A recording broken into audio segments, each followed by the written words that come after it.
Tome su asiento. Si usted está de pie orando por la ofrenda, acomódese bien, póngase en el quicio del asiento. Déjeme tomar un poco de agua para arrancar el mensaje y esperar que en los próximos 30-35 minutos Dios le hable al corazón. Ya sabe, eleve su expectativa, crea que este mensaje no es uno más. Algo bien importante es que no se nos haga común lo sagrado, que todo lo que haces para el Señor, cada oración que haces, cada lectura de tu Biblia, cada devocional, cada vez que te paras delante de un cafecito de la pastora, de un estudio bíblico o de lo que hacemos, incluyendo grupos, alabanza, plenikids y por supuesto los domingos, nunca digas, bueno, uno más. No, siempre ven con la expectativa de decir, Señor, tú vas a hablarme, tú vas a levantarme, tú vas a enseñarme cosas, tú vas a abrir mis ojos. Entonces eleve su expectativa porque hoy Dios, estoy seguro, le va a abrir los ojos y le va a llenar todavía más de su inmerecido favor y de su gracia para que usted pueda seguir caminando hacia adelante, extendiendo el reino con su vida y con la de sus generaciones. Amén. Muy bien, así que arrancamos el mensaje. Y mire, hay una realidad, la mayoría de los cristianos no creen la suerte. De hecho, no le gusta hablar de la suerte. Yo he escuchado y he visto posts por ahí de hace mucho tiempo que dicen, lo mío no es suerte, son bendiciones. Oiga, pero déjeme decirle que Dios sí tiene un tipo de suerte para sus escogidos. Hoy Dios nos va a enseñar a cómo vivir bajo lo que llamaremos la suerte de Dios, ¿vale? Así que ponga mucha atención, vamos a leer la Biblia, por favor, si usted la tiene ahí, si no, ahí va a aparecer en los cintillos. Eclesiastés capítulo 9, verso 11, en la Nueva Traducción Viviente dice así: observé algo más bajo el sol. El corredor más veloz no siempre gana la carrera, y el guerrero más fuerte no siempre gana la batalla. Los sabios a veces pasan hambre. Los habilidosos no necesariamente son ricos. Y los bien instruidos no siempre tienen éxito en la vida. Todo depende de la suerte. ¿Cómo la ve? Todo depende de la suerte de estar en el lugar correcto y en el momento correcto. Oiga, esto lo escribió el hombre más sabio sobre la tierra que ha existido, que fue Salomón. Salomón escribió Eclesiastés. Y de hecho el sistema del mundo, realmente, en el sistema del mundo, la carrera sí la ganan los más veloces, la batalla la ganan los más fuertes, los sabios siempre tienen abundancia de pan, los habilidosos saben hacer negocios y siempre tienen mucho dinero, y los instruidos tienen éxito en la vida, ¿vale? De alguna manera el sistema del mundo se basa en los méritos y los logros, que déjeme decirle, no es que esté eso del todo mal, ¿verdad? Porque saber que tenemos que hacer las cosas bien y esforzarnos para lograr las cosas nos impulsa a ser mejores. Eso es lo que ha hecho que la sociedad haya evolucionado. Ahí está la revolución industrial y la tecnología y todo lo que estamos viendo ahora ya civiles yendo al espacio, ya no siendo astronautas de profesión, sino simples civiles entrenados durante 3 o 4 meses, ya están fuera de la atmósfera terrestre. Eso es maravilloso. Todo eso lo ha hecho ese sistema de méritos y de logros. Inclusive, porque eso es lo mismo que dijo Salomón, inclusive un verso anterior. Eclesiastés 9:10, Salomón comienza diciendo, todo lo que hagas, hazlo bien. ¿Oíste? Todo lo que hagas, hazlo bien. Pues cuando vayas a la tumba no habrá trabajo, ni proyectos, ni conocimiento, ni sabiduría. Mire, realmente el mundo adoctrina a las personas a creer que serán exitosas solo si son los más veloces, los más fuertes, los más sabios, los más hábiles o los más instruidos. ¿Ok? Algo así como si fuera el reino animal, donde solo los más fuertes y los mejores sobreviven. ¿Ok? Eso es lo que busca la sociedad, el mundo empuja hacia allá. Pero yo quiero decirte algo hoy de parte de Dios. Dios quiere que tú tengas un buen éxito. Y quiero aclarar rápido qué es un buen éxito. Es diferente, tener éxito a tener el buen éxito de parte de Dios. Tener éxito es que te vaya bien en alguna área, como ves algún cantante o alguna figura pública que le va bien en una área, pero su matrimonio, sus hijos, sus finanzas y su salud están a lo mejor deterioradas. No, Dios quiere que tengas buen éxito. Eso habla de un éxito integral en todas las áreas de tu vida. ¿Ok? Entonces Dios quiere que tengas un buen éxito a pesar de que no seas el más veloz, el más fuerte, el más sabio, el más hábil o el más instruido. ¿Ok? Y para eso el Señor te elevó o nos elevó por encima del sistema meritorio del mundo. A través, o bueno, si crees en su gracia y si estás entendiendo y creyendo lo que significa vivir bajo su favor inmerecido, ¿vale? Por eso el Espíritu Santo inspiró a Salomón a dejar muy claro que tu éxito no depende de que seas el veloz, el fuerte, el hábil, el sabio y el instruido, el educado, sino depende de la suerte de estar en el momento correcto, en el momento indicado, en el lugar correcto y en el momento oportuno. Así que nosotros como creyentes tenemos una ventaja adicional porque el Señor nos inspira a hacerlo todo bien. Pero a pesar de hacerlo todo bien, o además, más bien dicho, además de hacerlo todo bien, tenemos una ventaja adicional, que contamos con el inmerecido favor de Dios, y eso incluye la suerte de estar en el lugar correcto y en el momento correcto de parte de Dios. Amén. De aquí que el mensaje de hoy lleva por título Suerte Divina. No sé lo que has pensado desde ayer sábado que empezamos a promover el mensaje. Habrás dicho, bueno, el pastor, ¿qué le pasó? Ahora va a hablar de la suerte. Y yo no tengo suerte, porque mire, hay muchas palabras que el diablo se ha robado, le ha quitado el significado correcto a las palabras. Por ejemplo, la palabra amor. La palabra amor, hoy todo el mundo tiene un concepto diferente de lo que es el amor. La palabra riqueza, prosperidad, la palabra religión o religiosidad y por supuesto la palabra suerte. Toda la gente, todas las personas le ponen el significado que quieren, el que les gusta, sin importarles lo que Dios dice que significa esa palabra. Y eso es el diablo trabajando con el mundo. Y de hecho eso es lo que pasa con los cristianos, le tienen cierta reserva a la palabra suerte. O si hablamos de suerte, no, yo no tengo suerte. A mí, porque de alguna manera la imagen que asociamos a la palabra suerte es una mujer con un turbante medio raro, llena de moneditas y de collares, con las uñas largas, aventando unas barajas para que te lean las suertes, el tarot, el café, los huesos. No sé cuántas cosas se ha inventado el diablo, pero déjame decirte que Dios define a la suerte como estar en el lugar correcto, en el momento oportuno. ¿Vale? Miren la versión Reina Valera, como lo dice el mismo versículo, Eclesiastés 9:11. Porque quiero llegar a algo con esto. Dice, me volví y vi debajo del sol que ni es de los ligeros la carrera, ni de la guerra los fuertes, ni aun de los sabios el pan, ni de los prudentes las riquezas, ni de los elocuentes el favor. Aquí viene la enseñanza. Sino que tiempo y ocasión acontecen a todos. Tiempo y ocasión acontecen a todos. La palabra acontecen es la que la Nueva Traducción Viviente la traduce como suerte. Esa palabra acontecen es una palabra hebrea, o es la palabra hebrea kará, que le voy a pedir aquí a Sergio que por favor ponga la palabra para que todos tengamos claros cómo se escribe en español el hebreo de esta palabra. Kará, ¿verdad? Con Q, acento en la A, H al final. Y kará significa, de acuerdo al diccionario hebreo, encontrarse sin previo aviso. Kará.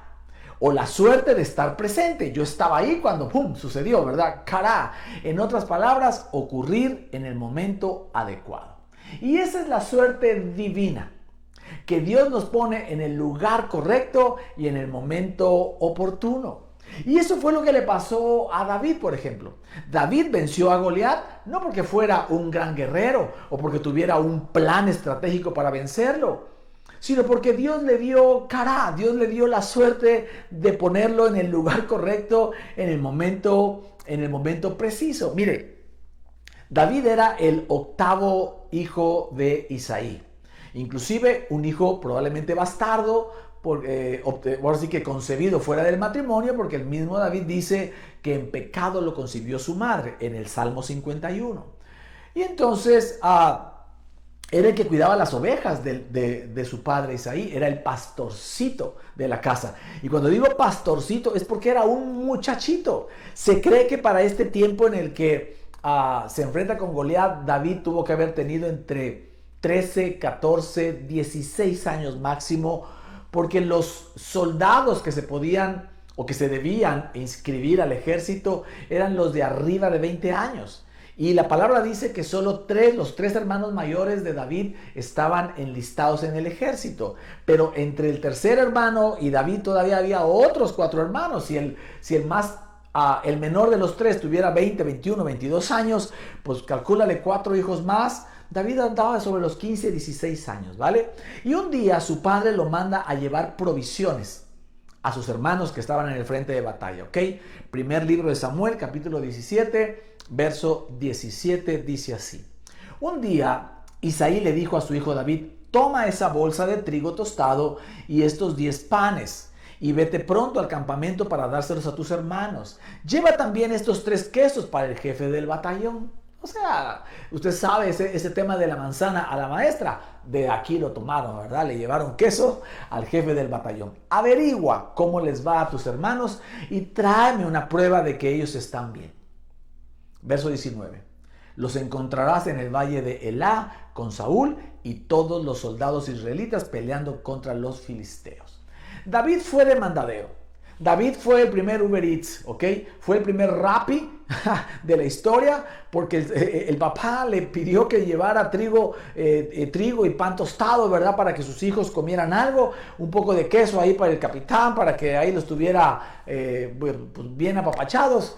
Y David llegó y ahí se encontró con que había un cuate grandulón gritando, atemorizando a todo el ejército de Israel. Eso incluía a Saúl el rey y a sus 3 hermanos. Y entonces ahí fue donde Dios le dio cara a David. Lo puso de parte de él en el momento, en el lugar correcto, en el momento oportuno. Y entonces David venció a Goliat.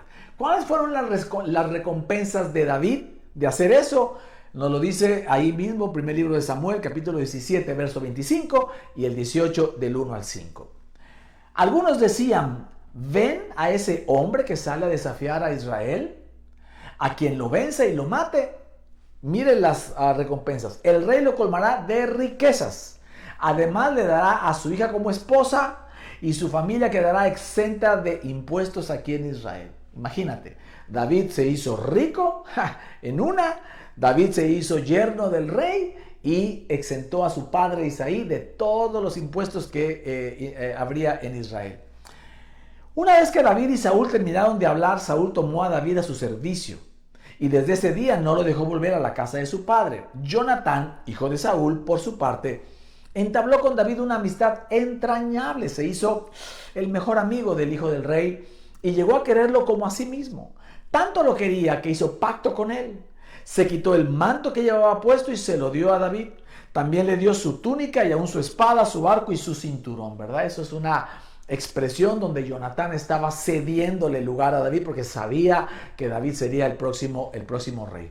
Cualquier encargo que David recibía de Saúl lo cumplía con éxito. De modo que Saúl lo puso, imagínate, al mando de todo su ejército con la aprobación de los soldados de Saúl y hasta de sus oficiales. Esa es la suerte divina.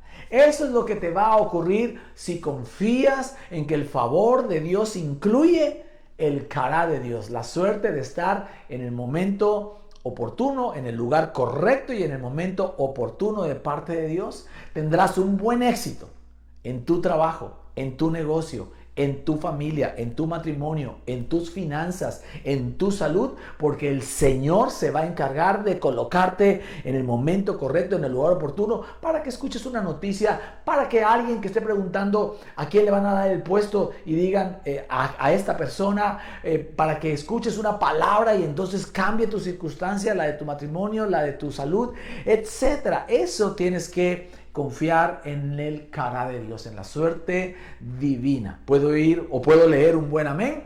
Oiga, recordarle que haga ahí comentarios, ponga likes, corazones, caras felices, lo que usted quiera para que esta transmisión pueda llegar a muchísimas más personas. Ahora, déjame decirte también que el cara de Dios te protege. El cara de Dios te protege. Si tú crees que Dios te pone siempre, no es ocasionalmente, no, es creerlo, que eso está dentro del favor de Dios y que te pone en el lugar correcto, en el momento oportuno, no hay nada que suceda en tu vida que salga fuera de la visión de Dios. Aún los retrasos, ese momento en donde hay mucho tráfico o esa dificultad para llegar a algún lugar o para entrar a algún lugar porque se cerraron se acabaron las entradas o cualquier cosa que suceda, todo está bajo el cara de Dios. Hay un pastor que cuenta la historia de que uno de sus miembros tuvo una cita en Nueva York, tenía que ir a las Torres Gemelas esa mañana, su despertador no sonó como acostumbraba a sonar todos los días, despertó tarde, salió corriendo, perdió el tren y ese retraso le salvó la vida. Las Torres Gemelas cayeron sin él adentro. Otra mujer le escribió a este pastor contándole que tuvo que hacer un viaje a Malasia, a un país asiático, y ella iba caminando por el lobby cuando hubo un atentado terrorista en el hotel, estalló una bomba matando a muchos que estaban en el hotel, ahí en el lobby, y lastimando y hiriendo a muchísima gente que estaba alrededor, y ella salió ilesa. Y se dieron cuenta que salió ilesa porque en el preciso momento en que ella daba los pasos o daba un paso, una columna quedó exactamente cubriéndola a ella, y entonces el estallido, ¿verdad? El impacto del estallido de la bomba, la columna que estaba delante de ella la cubrió, ¿verdad? Hizo que no llegara hacia ella y ella salió ilesa. Un paso atrás y probablemente hubiera muerto, un paso adelante y hubiera seguido, tal vez hubiera perdido la vida o haber sido muy herida. Dios tiene cara para tu vida y yo quiero que tú te alegres de eso, que creas en la suerte de Dios, porque la suerte para Dios significa estar en el lugar correcto y en el momento oportuno. ¿Cuántos de los que hoy estamos aquí podemos comenzar a creer que vivimos en el cara de Dios, ¿verdad? En la suerte divina de Dios. Escriba por favor ahí un buen amén a esto, ¿vale? Otra característica de los suertudos divinos, que les voy a llamar así, los suertudos divinos, ¿cuántos suertudos divinos estamos hoy acá? Es que creen con todo su corazón lo que les voy a leer ahora en 1 Corintios capítulo 1, verso 26. Recuerden, amados hermanos, dice el apóstol Pablo, que pocos de ustedes eran sabios a los ojos del mundo, o poderosos o ricos, de ilustre cuna, dice otra versión, cuando Dios los llamó. ¿Ok? En cambio, Dios eligió lo que el mundo considera ridículo para avergonzar a los que se creen sabios. Y escogió cosas que no tienen poder para avergonzar a los poderosos. Dios escogió lo despreciado por el mundo, de cuna humilde, lo que se considera como nada, y lo usó para convertir en nada lo que el mundo considera importante. Como resultado, nadie puede jamás jactarse en presencia de nuestro Dios, ¿verdad? Así que mis amados hermanos, no denle al Señor un aleluya, un gloria a Dios, porque no importa la condición en la que tú llegaste al Señor, no importan tus debilidades, no importa lo que no sepas hacer, no importa que seas alguien pequeño para el mundo o que el mundo y sus logros y sus méritos y sus reconocimientos te tengan a ti al final de la fila. Dios utiliza lo vil y lo menospreciado para avergonzar a lo que se cree sabio y a lo entendido, ¿verdad? Los débiles avergüenzan a los fuertes cuando confían en el Señor. Amén. Y eso puedo entender por qué entonces el Señor tomó a un niño todo temeroso y todo tartamudo, ¿verdad? Como era yo, para hoy estar predicando su palabra. Porque déjeme decirle que yo fui un niño, bueno, ya lo he contado, algunas otras veces muy inseguro. La inseguridad venía de muchos factores en mi niñez, pero uno de ellos, que era una consecuencia que se volvió un círculo vicioso, consecuencia origen, era la tartamudez. Yo tartamudeaba al hablar. Y entonces, bueno, usted sabe, ¿verdad? Que eso pues provoca burlas ahí en la escuela. Vamos, esa inseguridad extrema hacía que cuando alguien llegaba de visita a la casa, yo salía corriendo a la parte de arriba. No me gustaba estar delante de la gente, no me gustaba mi apariencia, no me gustaba hablar con la gente. Yo no quería hablar casi con nadie. Y claro, en la primaria, usted sabe, es una selva, la primaria, la secundaria. Ahí sí, literalmente es una selva donde solo los más fuertes y los más valientes pueden sobrevivir. O aquellos que están un poquito más maduros y pueden reírse de sus debilidades o entenderlas. Ese no era mi caso. En mi caso, la tartamudez era solo la debilidad más visible de mí, ¿verdad? Pero era tan evidente que era muy complicado. Usted se imagina cuando el maestro de tercero o cuarto de primaria me pedía que yo leyera en voz alta. ¿Se acuerda que se acostumbraba antes a leer en voz alta, puesto de pie, una lectura? Bueno, varias palabras se me quedaban entre la lengua, los dientes y todo, ¿verdad? Y entonces era una tartamudez ahí terrible. A mí me daba muchísima pena. Entonces, obviamente, después de eso, las risas de los compañeros. Yo estudié en una escuela de puros hombres en ese tiempo, de puros varones. Y bueno, la flota, ¿verdad? La banda era terrible. Las risas y a la salida en el recreo, las burlas. Y bueno, era impresionante. Ahora, ¿se puede imaginar lo que implicaba para mí que alguien dijera, ¿alguien tiene alguna duda? Jamás y nunca tuve dudas de nada, porque aunque las tuviera, preguntar en público, eso jamás. Eso me duró hasta después de la universidad, en algunos cursos que yo iba. A mí no me gusta preguntar, me quedo con la duda. ¿Para qué?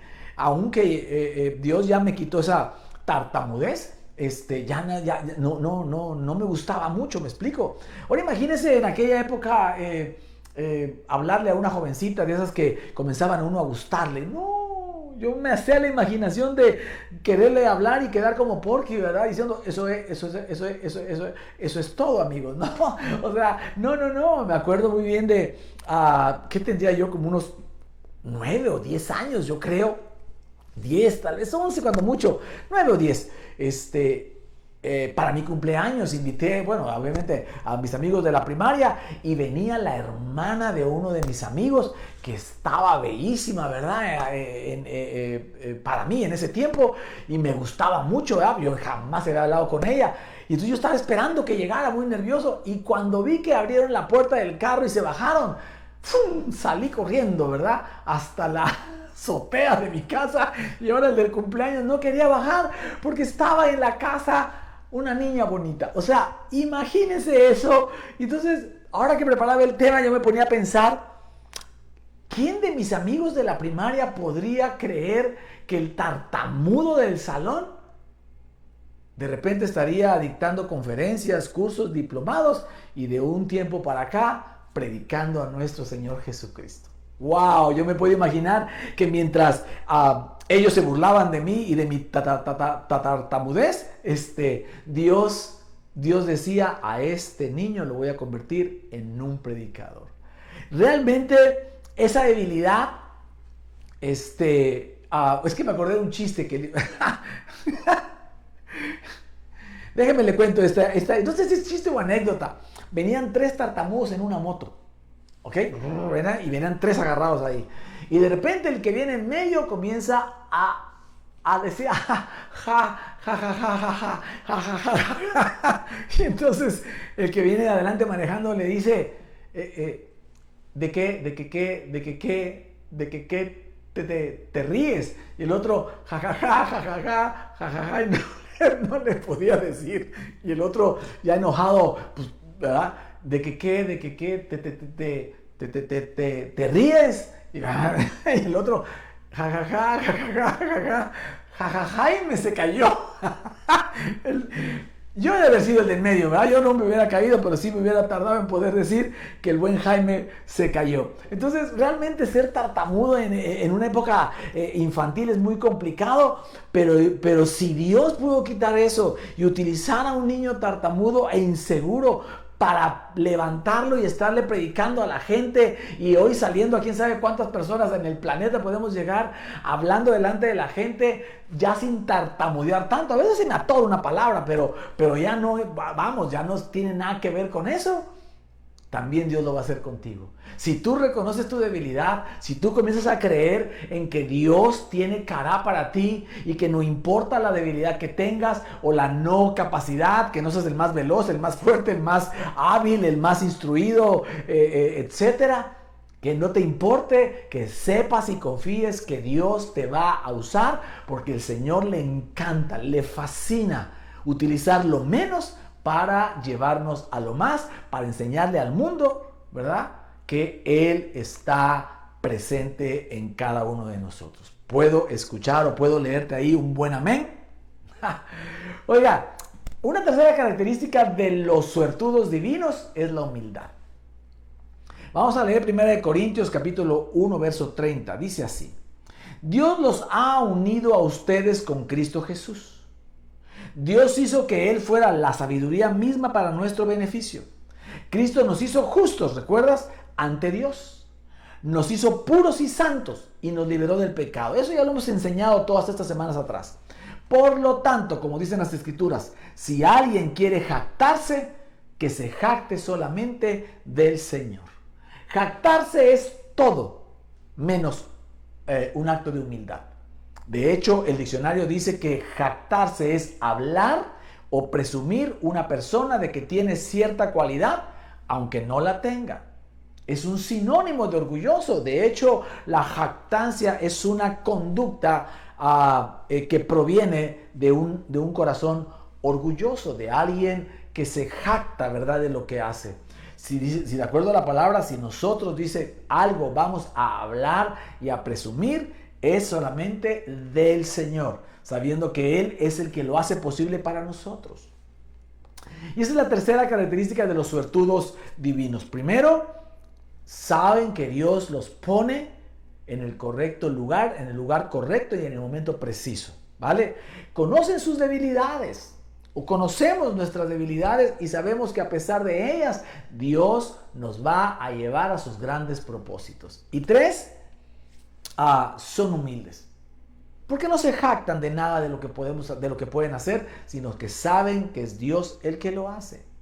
Y David tenía todo esto. David, a los ojos de mucha gente, no parece una persona humilde, porque lo recuerdan gritándole a Goliat y enfrentándose a Goliat. Vamos a recordar un poco la historia, por favor. Primer libro de Samuel, capítulo 17, verso 40. David tomó su bastón, dice. Fue al río a escoger 5 piedras lisas y las metió en su bolsa de pastor. Luego, honda en mano, se acercó al filisteo. Este, por su parte, también avanzaba hacia David detrás de su escudero. Le echó una mirada a David y al darse cuenta que era apenas un muchacho trigueño y buen mozo, o sea, como si los guapos no pudiéramos pelear, ¿verdad? Eso es lo que está diciendo acá. Dice, como era guapo, en otra versión dice que era rubio y de hermoso parecer. Lo despreció y le dijo: ¿soy acaso un perro para que vengas a atacarme con palos? Porque traía su bastón. Y maldiciendo a David en nombre de sus dioses, añadió: ven acá, les voy a echar tu carne a las aves del cielo y a las fieras del campo. David le contestó: tú vienes contra mí con espada, lanza y jabalina, pero yo vengo a ti en el nombre del Señor Todopoderoso, el Dios de los ejércitos de Israel, a los que has desafiado. Hoy mismo el Señor te entregaré en mis manos. ¿Ok?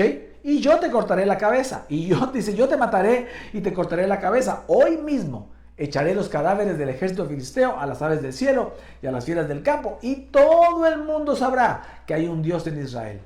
Todos los que están aquí reconocerán que el Señor salva sin necesidad de espada ni lanza. La batalla es del Señor, que te quede claro. Tus batallas son del Señor y Él los entregará a ustedes en nuestras manos. Esta es la expresión de la humildad. David habló con toda humildad. Lo que pasa es que el mundo enseña que la humildad es más parecida a alguien que camina suavecito, que con la mirada hacia abajo, los hombros caídos, habla despacito y no se mete con nadie. Digo, no sé, ¿has visto a la Madre Teresa o viste a la Madre Teresa? Y esa es la imagen que el mundo nos quiere vender de alguien humilde. Pero alguien con esa expresión corporal pudiera ser un gran orgulloso y pudiera jactarse de todo lo que hace. No sé si la Madre Teresa fue así, yo creo que no, pero no necesariamente, no tiene nada que ver con eso. Goliat fue orgulloso, Goliat fue jactancioso, te voy a matar, yo lo voy a hacer. David fue humilde porque dijo, se centró en Dios, ¿verdad? Y dijo, el Señor, yo vengo en nombre del Señor Todopoderoso y Él te entregará en mis manos. Es Él el que lo va a hacer. Y esa es la definición de humilde. Cuando alguien está centrado en Cristo y no en sí mismo. Cuando tú puedes ver que todo y creer que todo lo que haces, que todo lo que tienes viene del Señor, hasta la siguiente respiración te viene del Señor y nada es tuyo, nada es nuestro. Ahí comienzas a vivir la humildad, ¿verdad? Por eso la Biblia dice que Moisés era el hombre más manso y humilde. Claro, porque era el hombre de la época que más confiaba en Dios, que más sabía que si algo iba a hacer, lo iba a hacer por el poder de Dios. ¿Puedes decir un buen amén a esto? Muy bien. Quiero terminar con esta parte.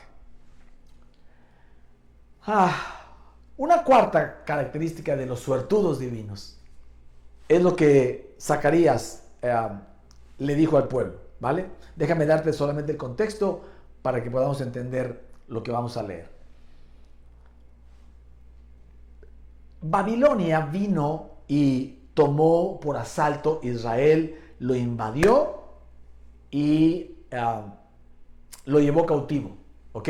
Se llevó a la mayoría de los hombres fuertes, de los jóvenes sabios y destruyó el templo de Salomón. El templo de Salomón había estado más o menos unos, no sé, calculo unos 500 años de pie. Obviamente hubo otras invasiones antes, pero fueron los babilónicos los que terminaron destruyendo la ciudad y en especial el templo, derribaron el templo.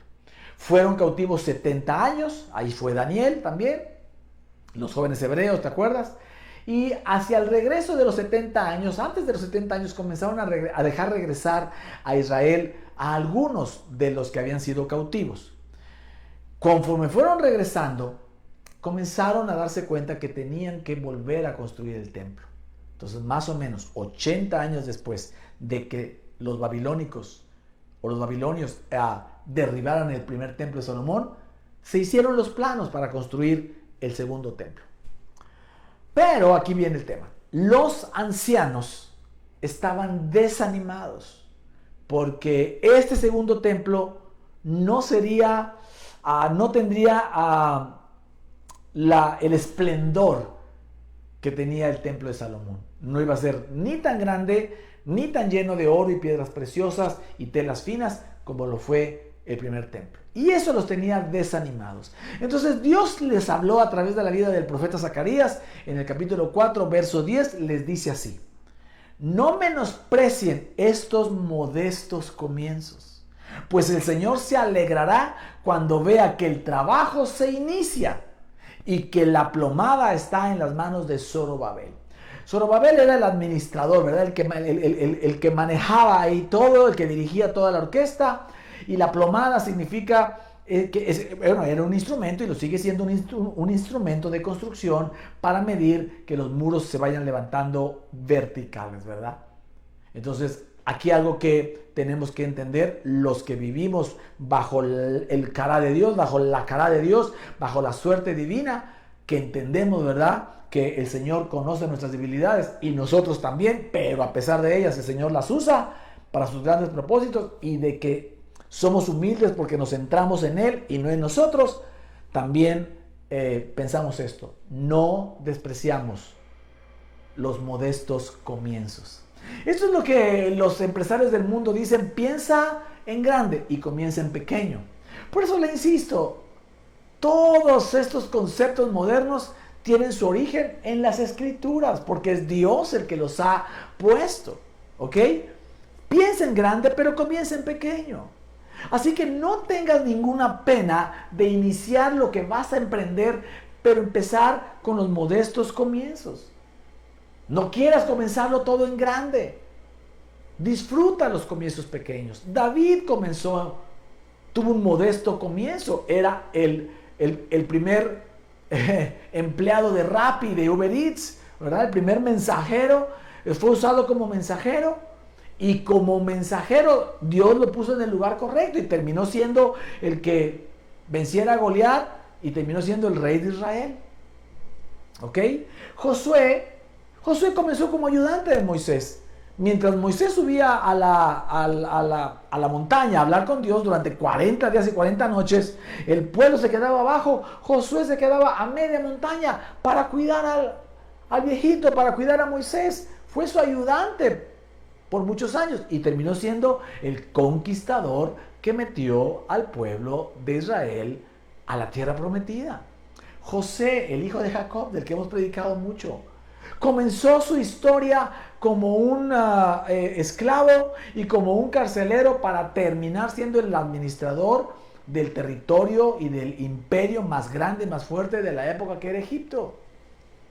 El mismo Daniel comenzó, como te dije hace un momento, secuestrado y encarcelado en Babilonia, para terminar siendo, el gobernador más importante de las 130 personas que el rey de Babilonia utilizaba para administrar su territorio. Daniel fue el más grande. Había 3 gobernadores y 127 sátrapas, que son una especie de déjame llamarlo así, presidentes municipales. David terminó siendo el más grande de los gobernadores. Ruth, para terminar. Ruth, una mujer que ni siquiera era hebrea, viuda y pobre, que tenía que alimentarse de lo que los cosechadores iban levantando, y se les iban cayendo de las espigas de trigo. De ahí comía Ruth. Pero Dios le dio cara. Dios la puso a recoger en el lugar donde acostumbraba Boaz, el agricultor millonario, dueño de todas esas parcelas, a estar. Y ahí Boaz miró a Ruth, se enamoró de ella y se casó con ella. Y Dios les dio la recompensa de convertirse en parte del linaje de nuestro Señor Jesucristo. Boaz y Ruth son los bisabuelos del rey David. Filipenses capítulo 2, verso 5. Si no te he convencido, eso te va a convencer. Haya pues en vosotros este sentir que hubo también en Cristo Jesús. ¿Me sigue? El cual, siendo en forma de Dios, no estimó el ser igual a Dios como cosa que aferrarse, sino que se despojó a sí mismo, tomando forma de siervo, hecho semejante a los hombres. Y estando en la condición de hombre, se humilló a sí mismo, haciéndose obediente hasta la muerte y muerte de cruz. Por lo cual Dios también lo exaltó hasta lo sumo y le dio un nombre que es sobre todo nombre, para que en el nombre de Jesús se doble toda rodilla de los que están en los cielos y en la tierra y debajo de la tierra, y toda lengua confiese que Jesucristo es el Señor, para gloria de Dios Padre. Jesús es nuestro mayor ejemplo de los comienzos modestos.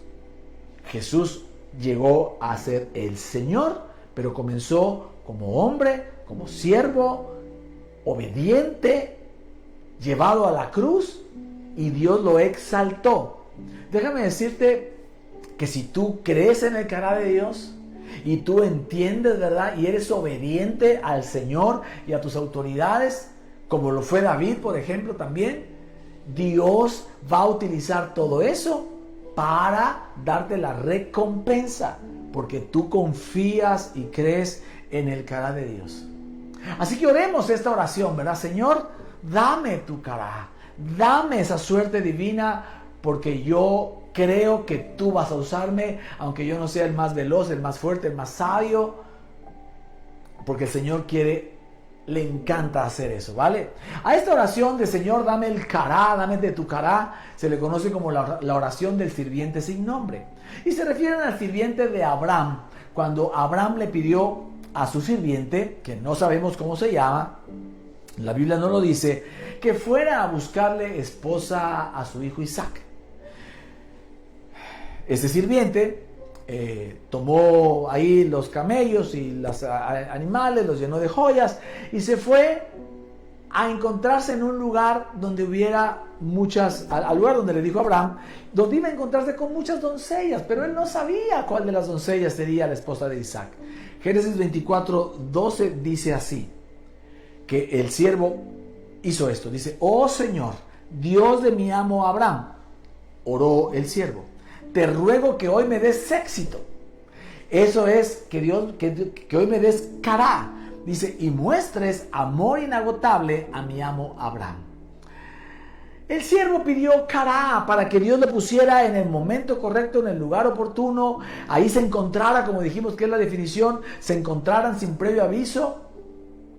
Y ahí se encontró con la que sería la esposa, o la que llevaría a ser la esposa de Isaac, Rebeca, porque él le pidió al Señor que aquella mujer, de todas las doncellas que estaban ahí sacando agua, quisiera darle de beber a sus camellos. Esa debería ser la adecuada. Y así sucedió. Y entonces, déjame decirte que eso es lo que hay que hacer: confiar en la suerte divina, creer que forma parte del favor inmerecido de nuestro Dios, que el Señor va a utilizar tus debilidades y tú las reconoces y sabes que no necesitas ser el más veloz, el más grande, el más fuerte, el más sabio, el más instruido, que no te importe si no tuviste educación o si la educación la paraste o la truncaste en algún lugar.